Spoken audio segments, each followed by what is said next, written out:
Hello, everybody. Good evening, and welcome to run number 18. We have a very special guest, Chief of Department Edward Mullen Jr., well, really the fourth, of Perth Amboy Fire Department and Iselin, Station 9. Fire Chief Edward Mullen is a fourth-generation firefighter. He began his fire service career in Iselin Fire District number 9 in Woodbridge Township in 2001. He quickly rose through the ranks and served as chief of department in 2014, excuse me. Chief Mullen began serving the City of Perth Amboy as a volunteer firefighter in 2002 and as a full-time EMT in 2002 as well. He was appointed to the fire department in Perth Amboy's uniform division in 2004. In 2010, he promoted to lieutenant, followed by the rank of captain in 2011. And in October of 2013, Chief Mullen was promoted to Battalion Chief and assigned to as the administrative chief, responsible for the department's day-to-day operations. In 2017, Ed was named acting chief of department until his promotion became permanent in February of 2019. In his time as chief in Perth Amboy Fire Department has secured several large dollar grants, making it possible to add staffing, rejuvenate the apparatus fleet, and acquire specialized equipment and training to provide adding to the department's scope of service for the community. Chief Mullen is a graduate of the New Jersey City University with a bachelor's degree in fire science. He is certified by the state of New Jersey as a level 3 incident commander, a level 2 fire instructor, hazmat incident commander, fire investigator, and fire official. Chief Mullen is the 2023 recipient of the New Jersey Deputy and Battalion Chiefs Association Fire Chief of the Year Award. Without further ado, Chief Ed Mullen, Jr. Hey, Chief, how are you tonight? Oh, good evening. This is my first time doing something like this, so I know, I thanks love for it. bringing me on after a couple of requests. I love it. Ha! I got him first. So, how are you? How's I'm everything good. going? I'm good. So, where did it all start?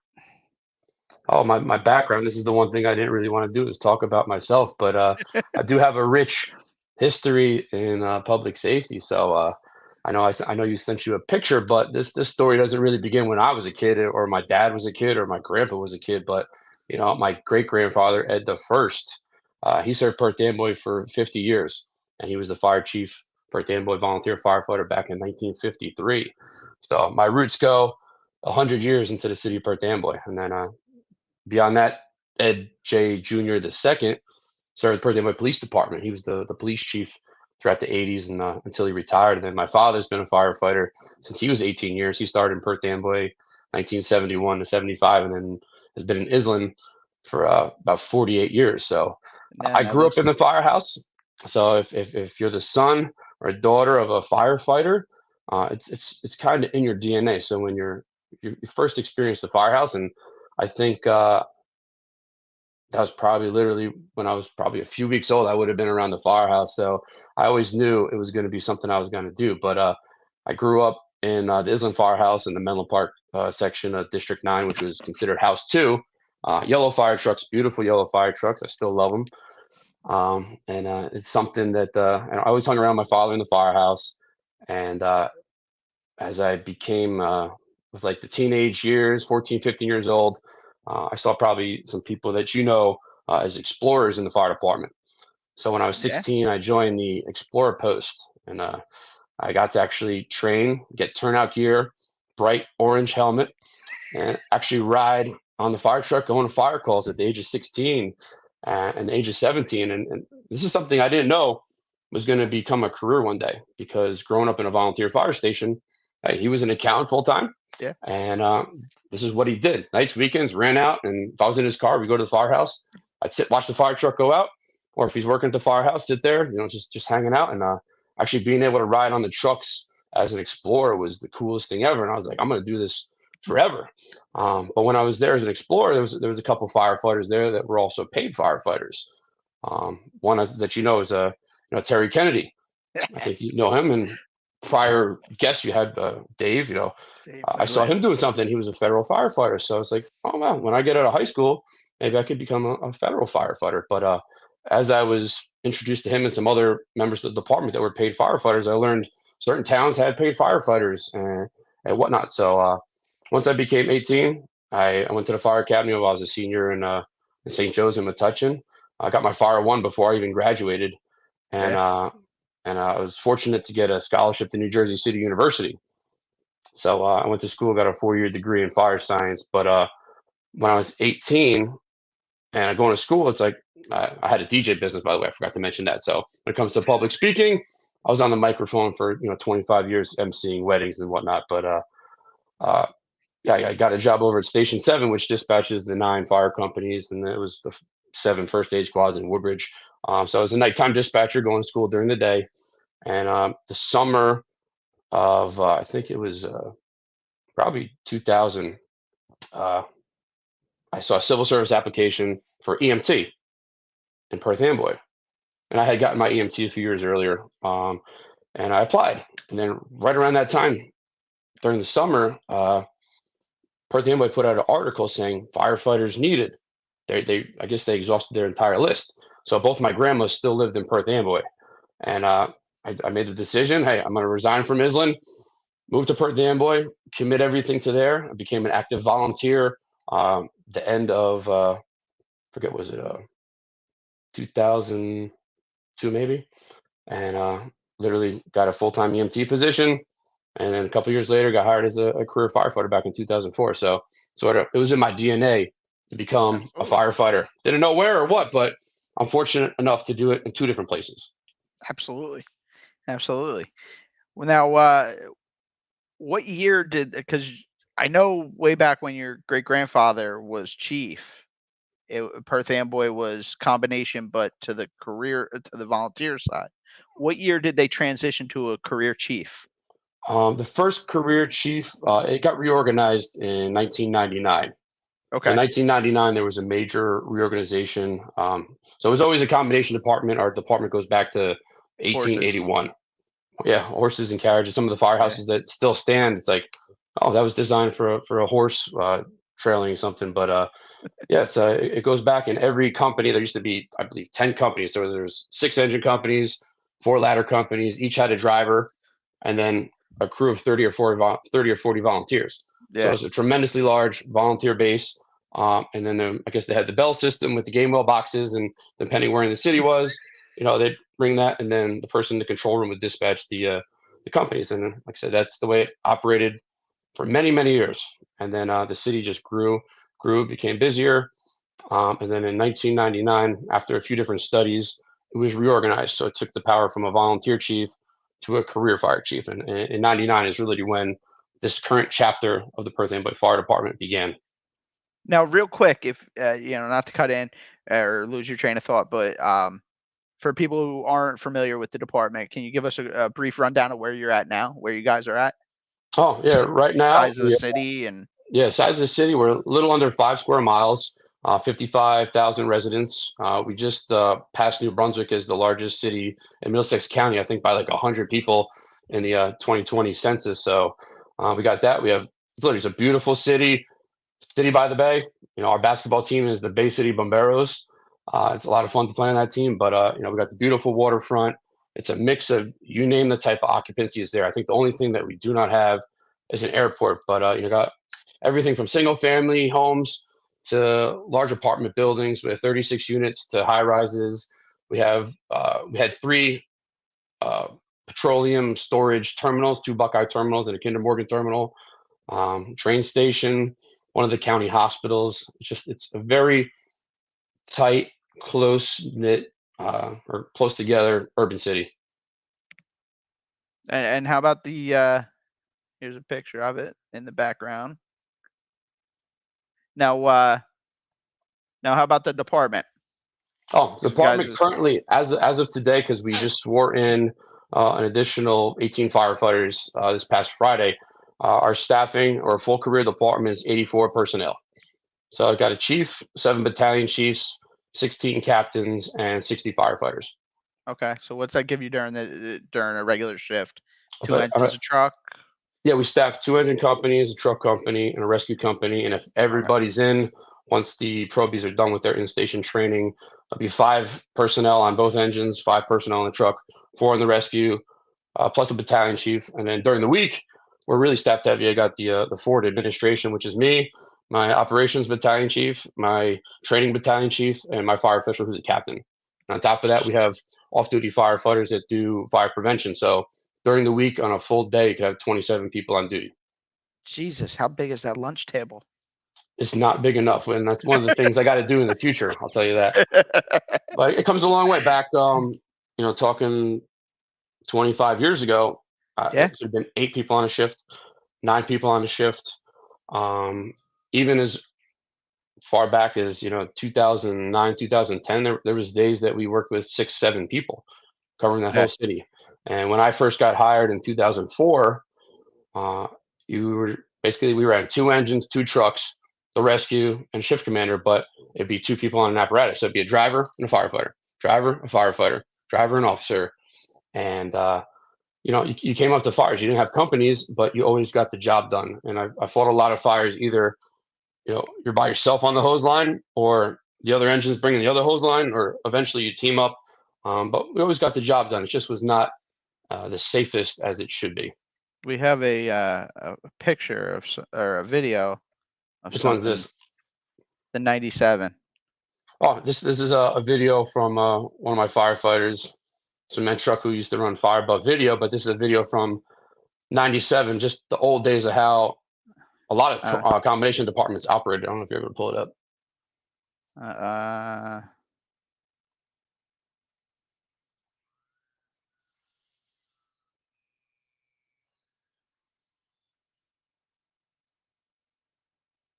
Well, the video, if you're able to get it, it showed it. Here we go. Trying something new on this one, right? Yeah. Edition number 18, try to get videos up. But it shows an engine and a truck dispatched to a house fire, and it has a driver on each.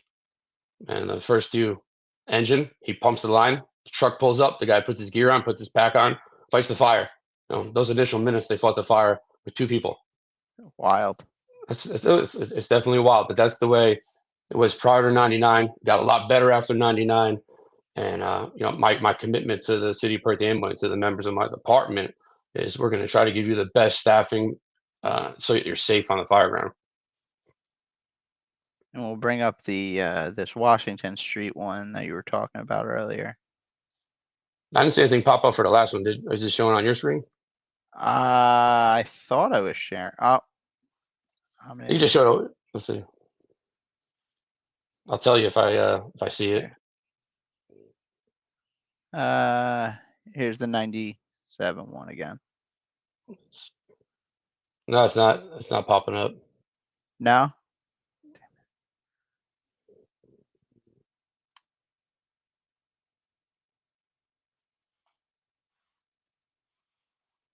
No, it's not letting me do it. All right, we'll worry about that later. We can share links in the yeah. in the bio. I'll post the links in the bio after the show. But yeah, it shows you the transition and a tremendous. Oh, the screen just changed. Yeah. And it changed. But out of those 84 members, most of the volunteer division was hired. So we lost a large volunteer base, but now we have, instead of waiting for people to get to fire scenes, they're now on duty. So our response has just become amazing compared to what it was, 5 years ago versus 10 years ago versus 25 years ago versus 27 years ago. Absolutely. And I mean, like I said, you and Chief Petrie did great, have been doing great, did great things in the last, decade and a half to bring the department from 9 members to where you are now. It's huge. How are you doing it? Like, it's taking time. And I guess a big moral of this story is because people will see us, and in a little while I'll talk about what to do for your department to praise your members and be a cheerleader for your members. Yeah. But this did not happen overnight. This happened over the course of 25 years. Starting with Chief Catano, then Chief Folk, then Chief Petrie, then me. I'm just continuing it. Mm-hmm. Making it better where we left off. Absolutely. Better than you found it. Exactly.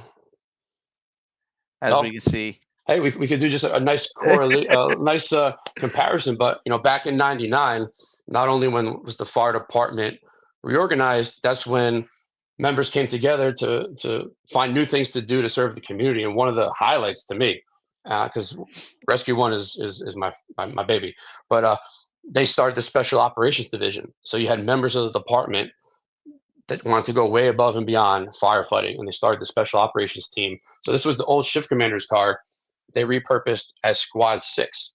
So Squad 6 had its counterpart, which was Car 9, if you flip to slide number 2. So the Special Operations Team responded to technical rescue incidents with those two vehicles. And I like to Now highlight this because it this shows you was how the shift far commander's we've come. car. Yeah, back in the late 80s, that was the shift commander vehicle. Oh, that's right. That's Donnie Rue used to tell me Yep, about. that's the vehicle that he had, and then it switched to a Chevy Suburban, I think, in the '90s at some point. But they repurposed, they took what they had, and they did an amazing job at doing something new. So that laid the foundation for the special operations team that we have today. But we had the bread truck, had all the rope stuff, confined space stuff.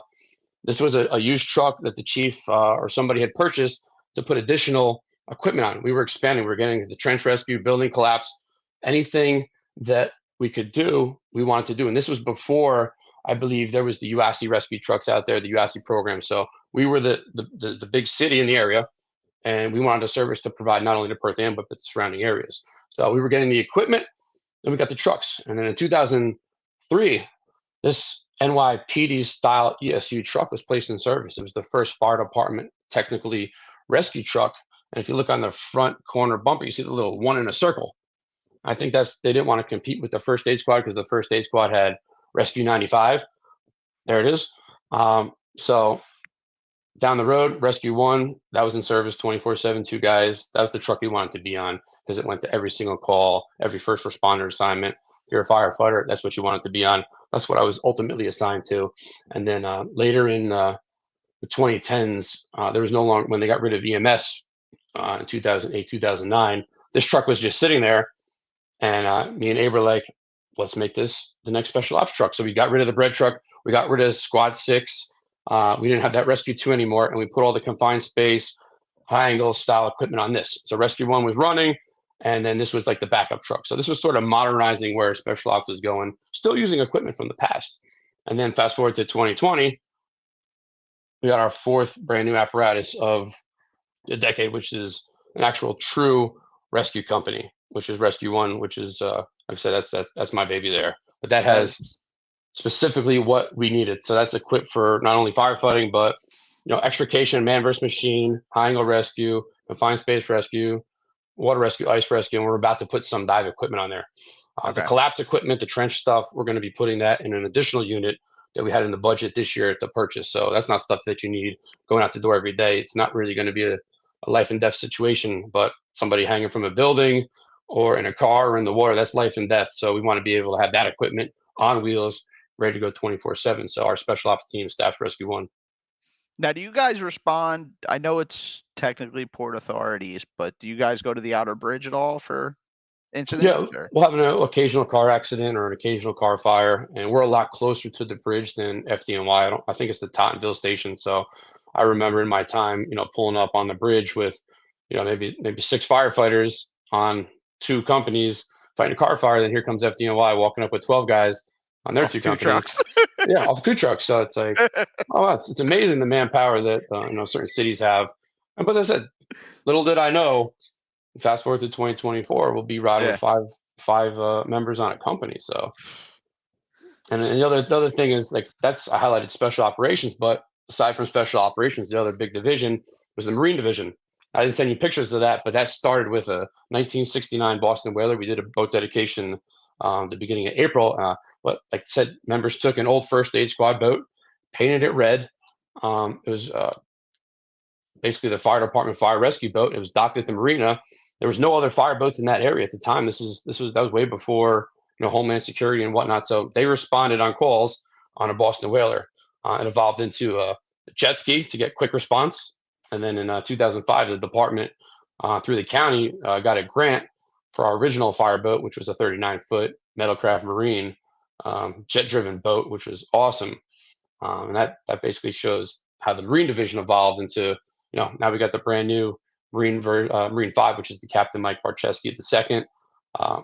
Twin 3,000 GPM pumps can probably float 10,000 GPM out in the water if we had to. So, Special Ops Marine Division.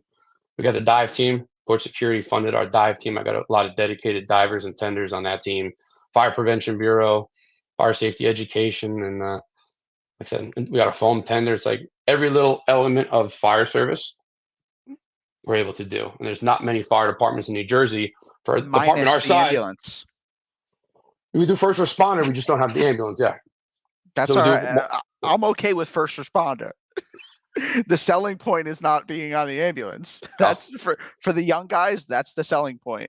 If it's in your department and you got to do it, you got to do it. You have a job. So, State customer civil service test is coming out soon.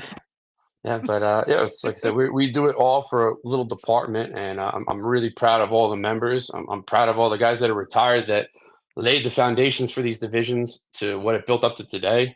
And I still got great relationships with everybody that's retired. The first career fire chief is actually the police chief right now, so I work hand in hand with him, and he's the OEM director. But he's a wealth of knowledge, and it's a great counterpart to protecting the city of Perth Amboy. Absolutely. So do you have? You just had some promotions come up. I Yeah, we saw did. Chief Arroyo. Yeah, Chief Rezes and Chief Arroyo. That's awesome. Yeah, last year was a very historic year for us.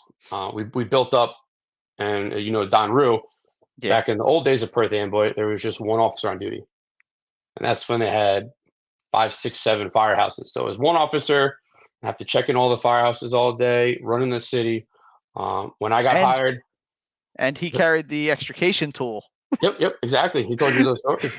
So he told me that multi-purpose. Yeah, he's like, yeah, they. He used to tell me all the time. He's like, yeah, and if I was running a fire scene, and there was an extrication on 440, they had to call mutual aid. Yeah, that's just like I said, but they always got the job done. And probably never complained, and they always did a great job. So it's a great history of this department. Well, he actually went back to when there was layoffs in Perth Amboy. He was actually a guy that was laid off for a while. Like the 60s or 70s or 80s. I don't even know. That was a long time. They laid off a lot of people. Yeah. He, I want to say he was out for like 3 years or something like that. But I mean, to come from that to where you guys have brought your department now, it's phenomenal. Yeah, because there was just one officer. Then it became, when I got hired, there was a shift commander at headquarters, and Station 1 on Convery had one. So there's 2 officers. If one was off, he dropped to 1. And then after Chief Petrie passed away, we had 2 officers on a shift. I was able to get an additional officer. So we had a battalion chief and 2 captains. And then a few years later, I was able to get an additional captain. So we had 4 companies, but only 3 captains. And then that was the final chapter of the supervision pie of our department. Was last year we got 4 additional captains made, including our first female fire captain, Captain Bonilla, awesome Navy veteran. And then last year we were able to actually have a battalion chief that runs the city and 4 true companies, riding 1 and 3. That's awesome. And then this past week we had 2 battalion chiefs. I had a battalion chief, Zilka retired the other year, so I replaced him, and then Battalion Chief Arroyo does a phenomenal job as the training division, and it was prior a chief's position, so he earned that as well. So I got Chief Gonzalez and Chief Arroyo. They're my 2 administrative chiefs. That's awesome. That's and like you said, during the day you have everybody there. Oh yeah, and if they say, trust me, our department, if they say report of a fire in our house system, that smoke or fire tone is a different alerting system. I don't know if it's how you have that at work, but the second you hear that deep tone, it's basically fire department respond. It's on. I'm down, and I'm on the 3rd floor. I go down, 1 pole, get off, 2nd pole, and I'm usually out the door. We don't just sit in our office and wait for people to get on scene. We want to go to work. We want to go on calls, and that gives you additional fire officers on scene, to fill out every possible supervisory role to make it as safe as can be for the members. Phenomenal. Now, do you have a designated safety officer, or we don't have a designated? because depending on the day, if a captain's off, we only have so much money. So there might Okay. be one company without a captain. So if the fire You official ride who's a up. captain gets on scene, hey, engine 2 doesn't have their officer today, go follow up there. And then if Okay. I'm my designation is car 1, I usually go to the command post. I take out the command board.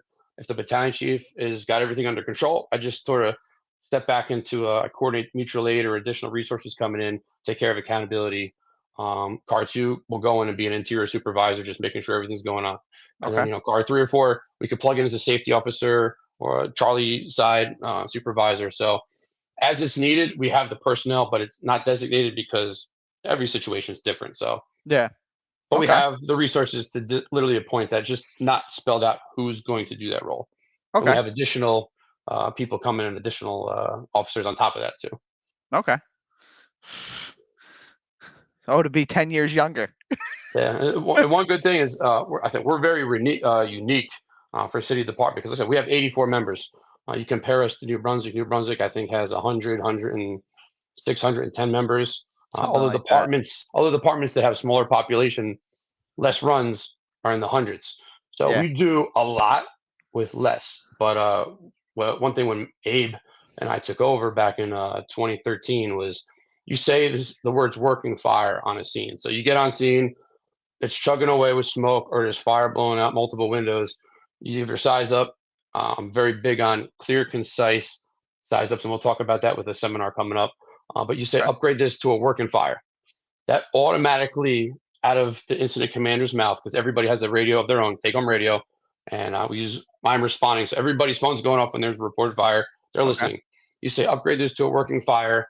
10 firefighters and 3 officers have the green light for overtime. They have to hit respond now, and I'm responding. Refresh it in the order they clicked it, and it staffs an additional 2 engines and a ladder company. So those guys are coming to the firehouse literally within 30 seconds of you saying upgrade this to a working fire. You know you have 13 members going to the firehouse before a Hopalong, Caseby, and South Amboy are even called.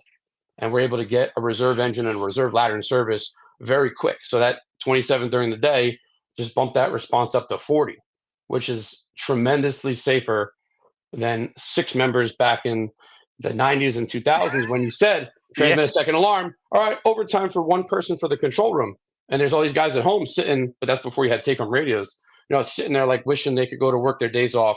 But now, if you're hungry to go to work and you're missing your shift doesn't catch the jobs, you could be getting overtime for those jobs.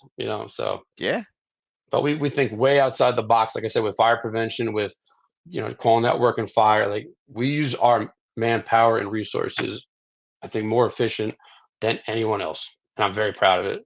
Absolutely. Well, let's get into that. You guys, the city of Perth Amboy used to have a separate fire prevention bureau.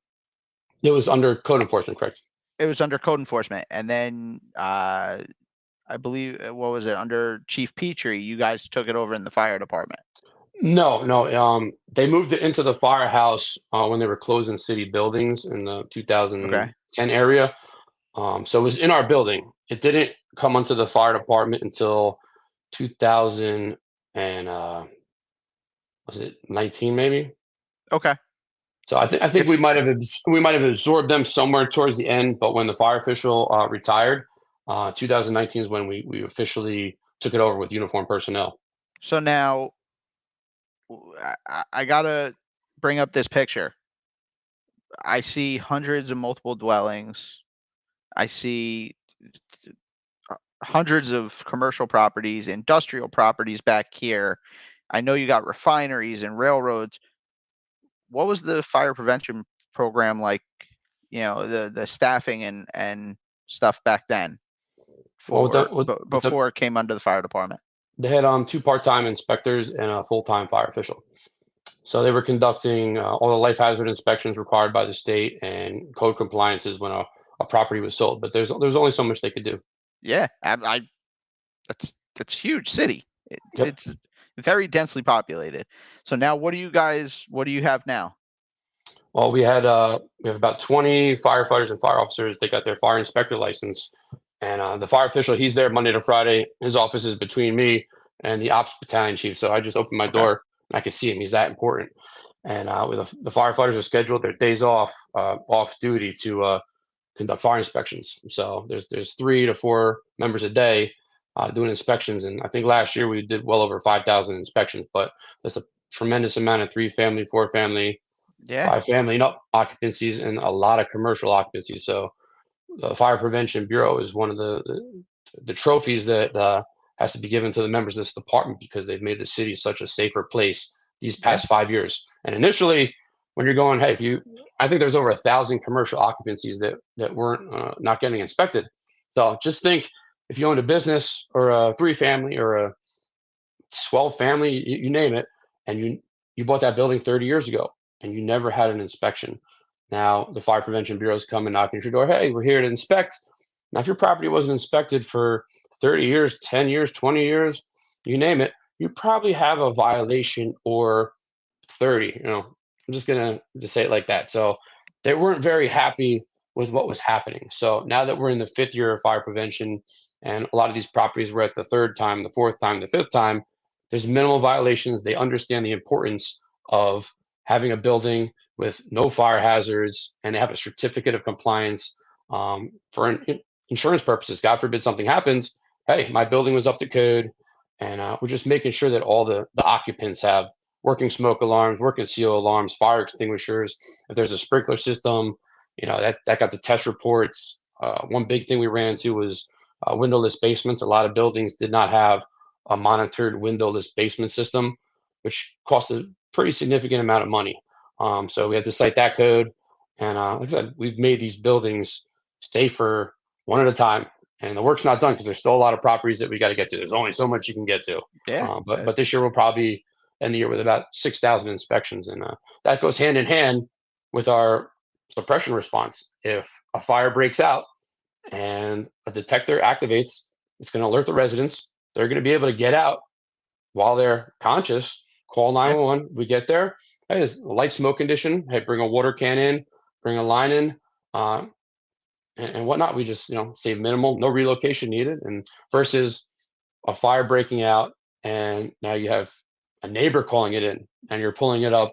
You have exposure problems, possibly people inside. So just a property owner knowing that his building was inspected, whether it be a business or a residential occupancy, should be able to sleep at night. And that was one thing I told our city council, is like, now that fire prevention is under the fire department, I want to be able to sleep at night knowing that our city is safe. And as these years have gone by, I can say, look, the results are there. We still go to more calls than ever, but the large fires you just do not see. And the ones that you do see are probably ones that started outside due to a carelessly discarded cigarette that took a garbage pile, went up 2 vinyl siding. Those are really the ones that you'll see now. But then again, we get there quick enough, so nobody's broadcasting live from Perth Amboy saying, look at this blaze. So just hand in hand fire prevention goes with fire suppression, and it makes for a very successful result. So I just got to shout out to our mayor, our administration, our council, because I've been very blessed. Mayor Diaz was amazing prior to Mayor Cava, and Mayor Cava has been nothing but amazing. They've given us the resources we've needed to expand the apparatus, the equipment, everything. But they've all let us apply for the grants that we've gotten. Yeah, so that's phenomenal. And not even let you apply for them, but supported you and endorsed them when they came in. A lot of people don't realize that factor, that even if you get it, the town or the fire district, whoever your governing body is, still has to accept that grant. That's correct. Yeah, we have a step. We have a step even before you apply. We got to request permission from the administrator. Can we put in for this? Then we need a city council resolution to approve a grant application before you even write it. So there's a lot of steps. So there might be places that put in grant applications where administration doesn't know they put in for it. So yeah, exactly. You have to. The bottom line is, regardless of who's in the positions of power above you, you have to have good relationships with them. You have to work hand in hand. FMBA President Ed Donnelly, love him, but he says the department has to work well with the administration, which has to work well with the elected officials. And if you have those 3 working together, then possibilities may be endless. So it's just I'm very blessed, and my situation, our situation, might not work for every town. We might have hit the mega millions and got lucky with everything the way it's lined up. Yeah, Absolutely. And a big part of that is capture, like Chief Yar down in Lakewood keeps saying, you got to capture that data and communicate that to the authority having jurisdiction, and to the people that don't know what we do and what we need. And that's usually the mayor and council, or some towns it's fire district commissioners. They don't understand what we need. Some of them do, some of them don't. But if you're not putting that data out there, how do they go to the taxpayers and say, hey, I need to give the fire department $1 million? Taxes, taxes are going up a penny. Yeah, it's really hard, and like I said, it all depends on what, if you're career volunteer, if you're in a fire district, you're in a township, you're in a city, like a regional, like everything's dependent, because like I said, if they got to raise taxes 1 penny, it might not work. So you got to figure out alternatives to make the department safer or get to what you need. Absolutely. I have to stop and tell you that the comments are blowing up. The likes and thumbs up and hearts are blowing up compared to what I've had on other shows. I gotta pull it up on my Facebook and let's see. Oh, no. If you look up in the comments over on the side of the screen, there should be a comments thing. Yeah, it looks like, I guess, Battalion 3 is watching. Oh, that means they got it up on the day room. Shout out to Battalion 3. Our shifts are not called Tour A, Tour 1, Group A, Group 1. Like 10 plus years ago, we renamed the battalion. So Battalion 1, 2, 3, and 4 are the shifts. They each have their own patch. So Battalion 3 is working today. I guess we're up on the day room. So what's up, guys? I didn't know if I should tell you about that or not. I didn't even know there was. I saw the private chat listed on the side. I didn't see the comments. So that's cool. All right. So you want to move along to the seminars and the organizations? Yeah, we could talk about that. Things you're doing outside of the department, or yeah. I would love to highlight a bunch of associations, but first we'll talk about the Fire and EMS Institute. This is an article that Ron Jeffers put in the First Responder newspaper after a seminar last year. I was asked to sort of help the New Jersey Fire and EMS Institute out. They're an organization, used to be called the New Jersey Fire Congressional Institute, and each state is supposed to have one. They meet, I think, in DC once a year to go over like legislation and important stuff in the fire service. But the past president back prior to 2015 was a guy by the name of Carl Christensen. Carl Christensen was the Board of Fire Commissioners president, ex-chief in Iselin, a plumber, and one of the people that I grew up with, looking up to, because he was the senior guy in the firehouse. He died in 2015 from cancer. So keeping that in the back of my head. Fast forward to Baltimore Firehouse Expo. That was the greatest thing ever. I grew up, go to Firehouse Expo all the time. I miss it so much, and I can't believe it's 14 or 12 hours away from where it's at now. But I saw a guy by the name of Chief Brian Frieders from the Firefighter Cancer Support Network teach a class on cancer prevention at Baltimore Firehouse Expo. And the class, tons of empty chairs, but there was a big attendance. And he talked about some things you could do in the firehouse that I never even thought of. And I'm tying immediately with Carl Christensen, who passed away from cancer. And he says basically, hey, when you're working in the firehouse, you got to go to the bathroom. Do you wash your hands first? And you're thinking, it's like, huh?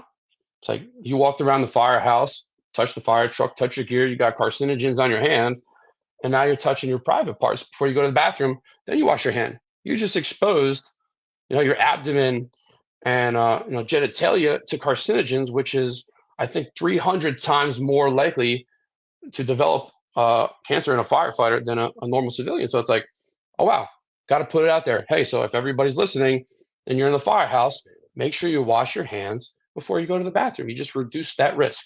But he taught a bunch of very important messages there. One of his key phrases is, hey, are those bugles or are they plungers on your collar? So that stuck to me forever. I brought that video back to Perth Amboy, showed the 4 shifts, and we instituted like an 11-point cancer prevention policy in the firehouse. We're fortunate to have 2 sets of gear. I think most fire departments in the state, or should have 2 sets of gear. Wash your gear after every fire. We could preach it, but if you didn't just hear me say, "Hey, wash your hands before you go to your bathroom," were you going to be thinking about that? 2 o'clock in the morning when you came back from a car fire? No. So Yeah. just little things to think about. So when the Fire and EMS Institute, who is just getting reformed by these 5 families of the fire service, and I'll talk about that in a few minutes. I was like, I got some ideas. Running a DJ business for 20 something years, I'm good at putting things together, productions, talking on stage at a microphone. And I was like, I have some ideas for a firefighter health safety seminar. So I reached out to Chief Frieders, who was I think the chief of Pasadena, California Fire Department. So I followed him on Facebook, reached out, hey, can you have a minute to talk? Hey, I think he's in Tennessee now. Hey, I would love to bring you to New Jersey, central New Jersey. It does exist. To a firefighter health safety seminar, and I need you to be there as like the headlining instructor, because you bring such an important message, and it's something I was fortunate enough to hear you speak in Firehouse Expo, but I want New Jersey to hear it. So this first seminar, we talked about firefighter cancer prevention, and when he spoke, and we had about 250 firefighters, fire officers in attendance, you could hear a pin drop. He showed the pictures and named different firefighters that died from cancer. He spoke to everyone's soul in that audience. And I was like, this is going to be a great seminar. But I was able to lock him in. And I had Mike Daly, going back to Middlesex County Fire 1, 2000, Mike Daly and a couple other instructors I always looked up to. And Mike taught a class, Rules of Engagement, NFPA 1700. And I talked to Mike. Mike, you want to come present at our seminar? You got Project Kill the Flashover? And he says, gladly. And then I was just like, all right, we got 2 speakers. We need 1 more. And talking to my counterparts in administration, they're like, hey, we met a guy, Mike Abraham from the ATF, who spoke at the arson conference the other year. Lithium-ion batteries is one of the hottest topics. So we locked that in as the 3rd topic last year. So we ran a very successful seminar. We had different apparatus vendors outside. So you walked up and it's like, this is like a mini Wildwood almost. And you got inside, breakfast was served. We had all the vendor tables inside. And it was a great full day seminar at Middlesex College. So at the end of the seminar, I said, hey, by show of hands, if we run this again, who's gonna come back? Unanimous. Everyone put their hands up. So this year we're running the 2nd annual seminar, and I'm trying to look to see. And to let everybody know, there is going to be links to this and the Deputy and Battalion Chief seminar in the bio after the show. Yep. So this seminar, which will be July 13th at Edison at Middlesex College, is going to follow the same format as last year. The only thing we're one-upping is we're going to include lunch. We're moving the sponsor vendor tables into the cafeteria, because last year we had it in the hallway. It was a little tight because we had a lot of people. So same format, you're walking up. This year we have a couple command vehicle companies going to be there, so you can check out new chief vehicles, new command vehicles. Pierce, Ferrara, and E1 will be there with their new products on display. But this year we have Anthony Avillo. I think you had him on your show. I think he holds the record so far for most views. But he does. He does. I think he's at like 2,000 now. Jesus. I took his study group class back when I was going through the promotional process. I also took all of promotional prep classes. So, Avillo, Turpak, Montaigne, those 3 chiefs I look up to, because they gave me a very solid base through the testing process. And in 2 weeks, I'm going to have Seaburger. And in like a month, I think I have Disbro coming from Superior. Yeah, he's right on there. So we got Avillo, and I told Chief Avillo, I'd like you to talk about pretty much size ups and radio communications. So I'm big on sweet, short, to the point. Hey, I got Monsignor, got a 2.5-story wood frame, residential occupancy, nothing showing. Boom. Some people paint too much of a picture, or just say on scene, or just say established command. So I want him to come in, zero in a class on size ups, building construction concerns, radio transmissions. So he's developing sort of something new to present this day. So for anybody from a chief officer to an explorer, come here and learn something. The second gentleman I'm bringing in this year, like I said, last year I brought in memory of Carl Christensen for cancer, Brian Frieders. This year in memory of Chief Petrie, bringing in Jeff Dill. Jeff Dill is he's going to be flying out of Las Vegas. the night before. I'm working on his airfare and hotel arrangements, but he runs the Firefighter Behavioral Health Alliance. When Chief Petrie passed away, he reached out to me and actually put him in contact with Chris Petrie, Abe's wife. So she's going to hopefully be able to actually meet Jeff in person, but he's researched first responder suicides his whole life. And it's just something that we can't ignore, but it affected our department more than a chief of department to have something like that happen, to then deal with it and then rebound and come back stronger than ever. Mental health is something that is second to none as far as taking care of your members. So we're bringing him in to talk about PTSD versus moral injury. So he's going to talk about the mental health thing. And Bob Disbrow, who another guy, I look up to him and his Seaburger and his company, but he also teaches at Middlesex College. He's big in arson investigation, fire investigation. So I want to have a hometown teacher. Daly also taught at Middlesex. So do I have a fire science teacher given as the third one? And what's great about this is if you have your fire instructor, your fire inspector, your fire official, your fire investigator, you're going to get 0.5 CEUs. It's the trifecta. Ooh. So you can't beat that. And on the flyer, there's the QR code. All registrations are online. The money's going to the institute and also to pay for it. So it's $30 a ticket, but you cannot beat this program. So I would love this to sell out. There's 430 seats in the theater. So if you could just pump that throughout the New Jersey Fire Service, let's do something. I would love for this to evolve into a multi-day event that rivals FDIC, because I think, probably less than 1% of Jersey firefighters can actually make it to FDIC. So let's bring something here, right? You know what, Chief? Here we go. I'm gonna advertise this and the Battalion and Deputy Chiefs Association seminar until they occur from now on every week on the show. Awesome. $15 from you, $15 from me, and we will raffle off a ticket to each one of them. Okay. All right. We'll do that. We'll figure out how to make the raffle ticket. We'll figure that out. Yeah. The logistics of that. I mean. Yeah, we'll figure it out. I'm on a podcast. I got to figure out something. There, yeah. Yeah. And then aside from the Institute in October, if you pull this flyer up, this is the powerhouse. I'll tell you. The Deputy Chiefs Association, which was the first real officers association that I became part of back in 2015. And Deputy Chief Carl Heitmeyer from Elizabeth, I saw him at the Middlesex Academy one night at a burn. And he's like, "Why don't you join the Deputy Chiefs Association?" I was like, "Because I'm a battalion chief." He says, "It's deputy and battalion chief." So it's a career battalion chief and deputy chief associations. And this is sort of where I could talk a little bit later on, but networking. It's all about networking you, your department, your coworkers with anybody and everybody they can, because you never know who might be a benefit. But Chief Heitmeyer introduced me to this association, and the president's Charlie Lind, aka the Godfather. I call myself the Godson. Who is in the chat tonight? Is he? And he is giving you rave reviews. He's an awesome, selfless individual that preaches nothing but brotherhood and fire service. And the Deputy Chiefs Association, they've run 7 seminars. It slowed down due to COVID. So 2020 and 21 and 22 last year, they didn't really do it. But they used to be at a high school in Kearney.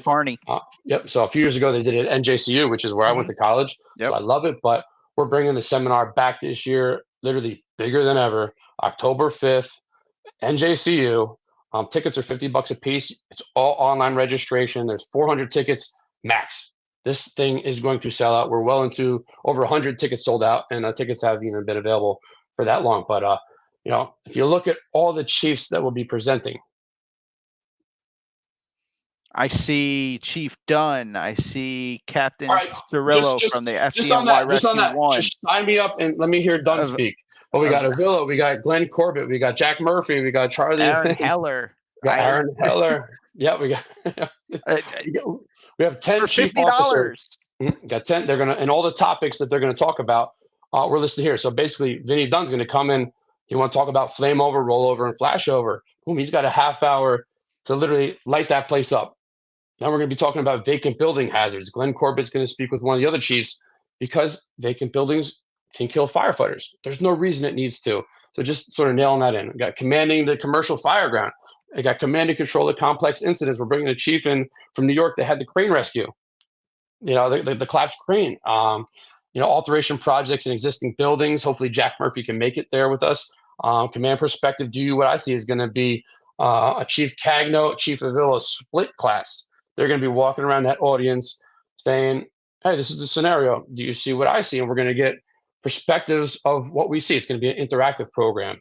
And then we're going to end it up with the Fire Chiefs Roundtable, which is the 10 chiefs and then bonus chiefs will be up on stage, where it's almost like, I think Chief Brunacini did that at Firehouse Expo, and wherever he went, they would do like a giant Chiefs Roundtable. We're ending the event with that there. So you'll be able to fire out questions. We'll have microphones around the room. Ask them anything and everything. Just not too long of an answered question. But, this is literally, gentlemen of the fire service, is Chief Lind has called it. But we're bringing together one tremendous program. So both these seminars, one for Central Jersey, which is open to the whole state, one for North Jersey, which is open to the whole state. So, you got to get yourselves to these events, because it's your life on the line. And from the probie to the chief officer to a fire director to the commissioners, you can learn something at these seminars. And this one, we're working on the technical CEs. I haven't finished that one yet, but I'm sure they'll be for that too. Now, for anybody out there in New Jersey, Fireland, when I was younger, and one of the baselines of what started my wheels turning to start this podcast about the NJ Fire Service, anywhere in the state of New Jersey, at least once a week, at least once a month, there's a small Saturday or Sunday seminar, and you have the greatest instructors from around the country and world that want to come here to New Jersey because they see this as the mecca of fire training. We're passionate. We take the time to invest in our knowledge and our education in the fire service. And when I started going to FDIC, I realized that they're putting on their program and working out the kinks and perfecting their presentation for FDIC here in New Jersey for $50 on a Saturday or a Sunday. You're getting to see the FDIC presentation. That's going to be, that you're going to spend hotel, room, board, food, meals. You're seeing these presentations. By no means am I shunning FDIC, but take the opportunity that we have in this great state to see these great presentations and seminars and conferences. It's, not everybody around the country is that fortunate, especially $30. Exactly. You have to, and as a firefighter, regardless of your rank, if you're paid, if you're volunteer, you have to invest in yourself. You have to keep current on the times, because this is a profession that can kill you.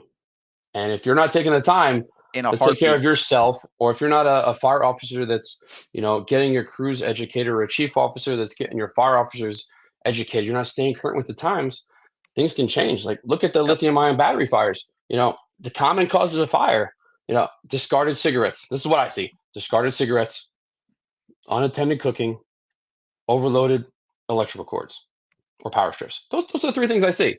And that's pretty much universal. Well, now look at New York City. One of their common causes of fire is now lithium-ion batteries, either overcharged or damaged, that are now in thermal runaway. And if you looked, hey, legacy fires, this room took 20 minutes to involve. Fires nowadays, within a few minutes. You look at the videos on YouTube, and if you're a firefighter, you don't pay attention to Instagram and YouTube videos at least once a week. I do them every day. I like watching videos. But those will take off within 30 seconds. You went from visibility to zero visibility in 30 seconds. Yeah. It's like, and then that's, where are they putting these e-bikes and e-scooters? They're coming in the doorway. They're putting them right by the door and plugging them into charge. So what is that doing? Look at FDNY. They had like a steady 1 or 2 roof rope rescues a year. Look at how many they've done just in 2024 so far this year. And look at what's the cause. Because these people are trapped inside their house because their e-bike exploded in the living room, blocking their exit. Yeah, It's we had crazy. a e-bike fire before e-bikes were, I think, even a thing. It might have been 5 years ago. We thought it was a bathroom fan that burnt up, and once all the smoke was cleared, we found this bike, and the battery was completely melted. I'm like, oh wow, this was Mhm, before it was even advertised as e-bike sketch. And I'm like, mhm. and I'm just looking. I'm like, we really haven't seen that where I'm at, either in Iselin or Perth Amboy. Oh, And you got remember to the look. It's hoverboards? yeah, you can yeah. It wasn't the hoverboard, it wasn't the product, it was the battery. Yep. Yep, and then but we're not really seeing it. And then where you're at, I don't know if you're seeing it, but the trans, the cities that you're relying on either mass transit or going green. New York City, maybe New Brunswick, but you're going to have the I forget the commuters, whatever, the non-commuters. If you're taking your e-scooter to work, that's what you're doing now. Oh, instead of driving to work a mile, I can take an e-bike or an e-scooter. And my recommendation is, and we've been on News 12 4 times in the last year, so I'm trying to iron out a story to get Mike Abraham on to explain the dangers of improperly charging or using non-regulated lithium-ion battery e-bikes, e-scooters, or whatnot. Because if you get a name brand one, UL tested or whatnot, and you use the charger and you put it in a room that has a smoke detector, that charger with that perfect battery should never go wrong. But if you're seeing in different, maybe in New York or other areas, the ones they're importing that are not regulated by UL or whatever testing, or if you have one and now, oh, we're putting aftermarket batteries in that are not regulated, or we're going to Mhm. give you a random charger when you're mixing the chargers Yep, that don't go with the appropriate batteries or device, or you're 100%. mixing, or you even damage your bike. Oh no, I hit a pothole going off the road. I smashed the battery pack. Damage the battery. That might be fine. It might work for the next 6 weeks, but 6 weeks in one day, 3 o'clock in the morning, smoke detector starts going off. You're like, what's that? Boom! It takes off. That So one even if you battery cell have, finally went so, into thermal runaway. and that could be used an appropriately purchased and regulated device with a charger, Yep. but you might not realize if you damage your lithium ion battery, it's done. Bring it, you got to dispose of it. So this is a lot of educational stuff that needs to get out to the masses. And Mike Yeah, Abrahams and the chiefs from FDNY, the commissioner, I saw they were speaking up yeah, at Washington, D.C. to actually regulate lithium ion battery products. And yep. that's great because think about this. You're just in a regular house fire, not caused by a lithium ion battery. And all of a sudden, that fire impinges on what in the On your corner hose. is about, and all it's like, oh my gosh, there's now fireworks shooting off at me in this living room. Yep. It didn't start. The fire started with the unattended cooking and spread, but now you have an additional. It's almost like having a tank of oxygen. Oh my gosh, that's gonna, oxygen, give this And it fire just more trapped you O2. in the house Yeah, and burned through your hose line. yeah. So you never know. So regulating the heck out of the lithium ion battery industry is something that I know the fire service and the fire administration and I think the Congressional Fire Institute, but they're all on the money when it comes to do that. So we really got to appreciate their efforts because they're speaking to save firefighter and Absolutely. civilian lives. That's just something I didn't Absolutely. even have that in my notes to talk about today, but Yeah. I had Mike Abraham there, but yeah. Well, I'm actually working on getting him on the show as well. Oh, he is a He's very, very phenomenal. awesome and smart. Phenomenal. Uh, yeah, He's he's just definitely he's awesome. just ATF's just got him running around too, Well, when flying you're around. when you're investigating around the Yeah. country and the world, hey, listen, it's Yeah. a horrible perk of his job, I'm sure. Yeah. But yeah, just Then some other things. And like I said, you got to invest in yourself. And the higher you up, you have to invest in your members. So there's one thing no, go ahead. also one thing, another thing, just I got to highlight is the New Jersey Firefighters Association. We were going the same We're going to talk place. about some associations tonight, and I mentioned some associations, but But again, this one's this is like, investing in you, yep, yourself, and your future the day you walk into the fire service. yep, I'm going to We've show all this seen form. it. Yeah, We've all seen it. we don't know if we've all seen it because there are departments that may not be giving this to their members, but every single firefighter in the state of New Jersey, career or volunteer, is eligible for membership in the New Jersey State Firemen's Association. What does that mean? It means you got to go get a basic physical, and you can flip to the other page. A basic physical with some basic information. Once it's filled out, whatever department you are in the state, you have to find out who the secretary is of your relief association because you could actually get a PDF file of this form now or get this TAN form. And for new members, It really should be on the chiefs and the municipalities when either a career volunteer, you have to go for a baseline medical. This should be going with that firefighter for that baseline medical. It comes back, it gets signed by the secretary of the Relief Association, signed by the chief of the department. It might have to get stamped by a city clerk. My city clerk stamps ours, but this is a free membership that every single firefighter in the state is entitled to. So if anything from this video today that we're doing, make sure you're in this association. And if you're not, ask the secretary of your relief association for a form. And if you're curious, you could actually call their state office in Wall. I think the lady's name is Debbie. You can call and say, hey, my name's Ed Mullen. I'm in Perth Amboy. I'm just confirming I'm in the Relief Association. You give numbers. They say yes. And what does that association do for you as a firefighter? Career firefighters, after 7 years of service, you're automatically an exempt firefighter for life. Volunteer firefighters, you have to make 25% of the runs for 84 months. So after 84 months of qualifying months, you get this life membership status in there. What does that association do for you? Well, primarily, when you die, it's going to take care of your family with a death benefit. Right now, that death benefit's $12,000. So I'm actually going to be going to a wake this upcoming Sunday for a past volunteer firefighter, but he's an exempt firefighter. His family or the funeral home will get a $12,000 check to help offset the cost of his funeral. And that's because he put in 84 qualifying months to serve his department, his town, his community. And that's a right he has that he's not going to see, but his family will see.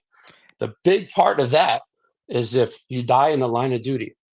If you die in the line of duty, that benefit is tripled to $36,000. It might sound crazy, but not all firefighters in the state are in the association. And if you pass away in the line of duty and you did not do that simple medical, have it signed off, enrolled, the family's not entitled to anything. So that's why I say it's very important. Get this, it's an insurance policy on your life for free because you got to get a medical anyway. But when you pass away, your family gets that death benefit, and God forbid you die in the line of duty. That's $36,000. When Don Trout, Lieutenant Trout from County Hazmat, passed away, and my father's the treasurer of the State Firemen's Association, I was able to deliver his widow the first $12,000 check. Immediate relief. You know, you don't have to put that in the bank, whatever you got to worry about right now for the cost. Then additional, within a week, an additional $24,000 I was able to give. Line of duty, he died going on a call with Middlesex Hazmat. So the state, because he was in an association, gave that immediate relief to the family to take care of what they need in the immediate. So it's something that I must stress every firefighter in the state of New Jersey needs to be in this association. It's one thing that we all share, but it's just something you got to do. In addition, that Firemen's Association also funds about $12 million a year, the Fireman's Home. So a lot of North Jersey departments get involved with the Fireman's Home. You could probably share their Facebook page. If you follow them on Facebook, they have an awesome Facebook page. Bootin'. Yeah, up in Boone. So you can get involved with different picnics and events up there. But, you know, end of your life, instead of going into a nursing home with people you don't know, you could sign up and go into a nursing home with fellow firefighters. You know, end your life up there. It's a good way to go out.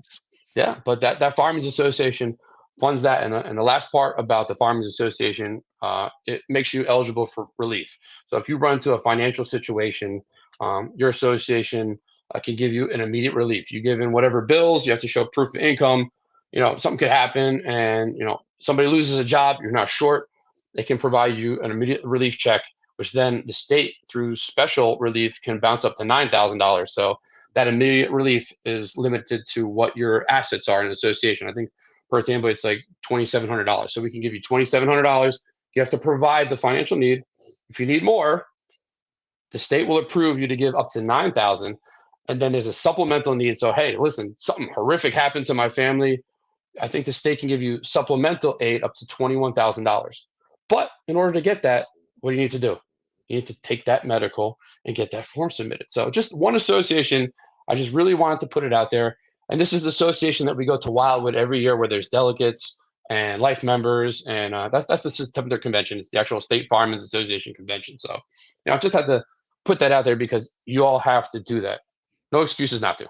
And if you're a chief hiring somebody, hand them that form. They need a pension medical, you know, they need a regular medical. and the Firemen's Association. It's not hard to do. If you do it up front, you got it done.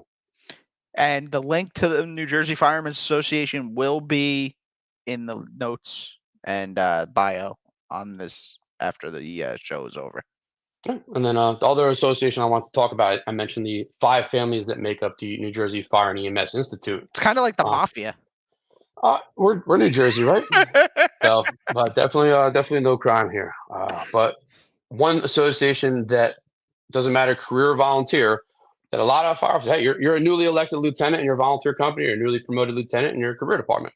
What associations can you join? I can't be in the Chiefs Association, but the New Jersey State Fire Chiefs Association. That's President Tony Correa.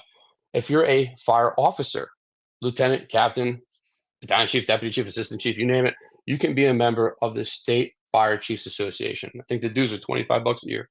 We'll share the link. They do a training session the Thursday morning of Wildwood. And they also meet, I think, once a month or once a quarter around the state. So they're all about trying to provide mentorship to new fire officers and whatnot. But that's an association every fire officer, career and volunteer in the state should be a part of. Have a purchase order, have your municipality pay for it, get them in. They send out newsletters. They got a Facebook page. So just something to get involved in. Once again, invest in yourself. There's also the State Volunteer Fire Chiefs, not as active as the other associations, but if you're a volunteer for New Jersey, I think President Kosmosky from Saraville, who I think was one of my instructors at Fire 1-2, now that I think about it. And they also got John Sean, who represents the volunteer fire chiefs in the Institute.